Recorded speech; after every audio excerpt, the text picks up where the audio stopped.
Google таблицалар уақытты тиімді пайдалануға көмектеседі. Себебі олар қосымша бағдарлама орнатуды талап етпейді және әртүрлі тапсырмаларға жарамды. Бұл видеода біз Google таблицаларды білім беру үдерісінде чек-лист жасау мысалында қалай пайдалануға болатынын қарастырамыз. Жеке Google аккаунтты ашып, қосымшалардан таблица таңдаймыз.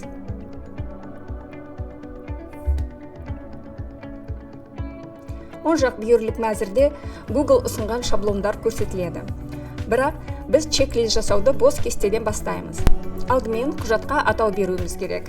Үстіңгі бөлікте чек-лист деп жазамыз. Жоғарғы сол жақ бұрыштағы ұяшықты басып, бүкіл құжатты белгілейміз және керекті шрифтті, оның өлшемін және туралауын таңдаймыз. Енді бұл чек-листке жалаушалар қосуымыз керек. Жалаушалар қосу керек диапазонды белгілейміз. Вставка батырмасын басамыз және бұл жерден флажок таңдаймыз.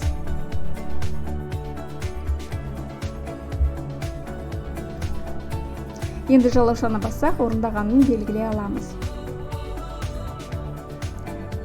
Орындалмаған ұяшықтарды түрлі түспен көрсеткіңіз келсе, бірінші ұяшықты таңдап, Shift пернесін ұстап тұрып, диапазондағы соңғы ұяшықты белгілейміз.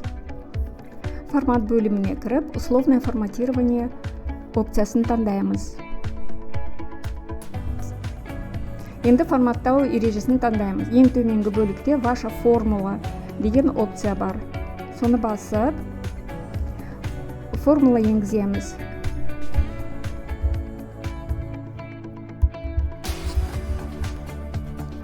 Мына жерден түсті таңдаймыз.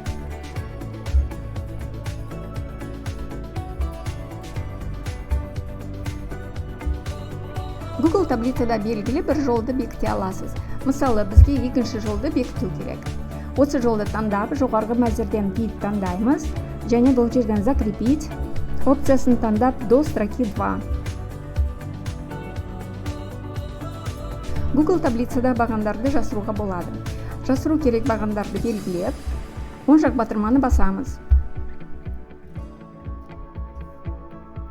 Көрсету керек болса, мына жерде кішкентай үшбұрыш бар, соны басамыз. Чек-листті электронды түрде де, қағаз түрінде де қолдануға болады. Қағаз түрінде қалай көрінетінін қарау үшін файлды басамыз және бұл жерден печать. Бұл жерден вертикальная ориентация таңдаймыз. Міне басқанда осындай болып көрінеді. Енді ұяшықтарды автоматты түрде толтыруды қарастырайық. Мысалы, белгілі бір тапсырманың орындалу статусын белгілеу үшін жаңа парақ жасау керек. Төменгі жағында плюс белгісін басып, жаңа парақ қосамыз. Бізге 3 қатар қажет. Бірінші ол нөмірлеу, екінші оқушылардың аты жөні және тапсырманың орындалу статусы. Енді осы ұяшыққа оқушылардың аты жөнін енгізу керек. Алғашқы ұяшықты таңдап, тең таңбасын жазамыз. Чек-листке қайта оралып, дайын деректерден бірінші фамилияны таңдаймыз.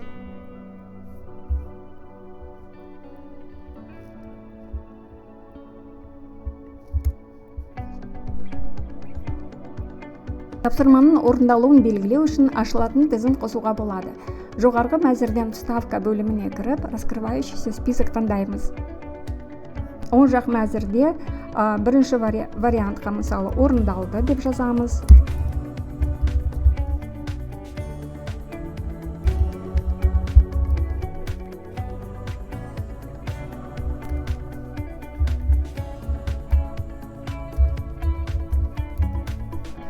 Міне 3 статусты енгіздік, енді олардың түсін таңдауға болады.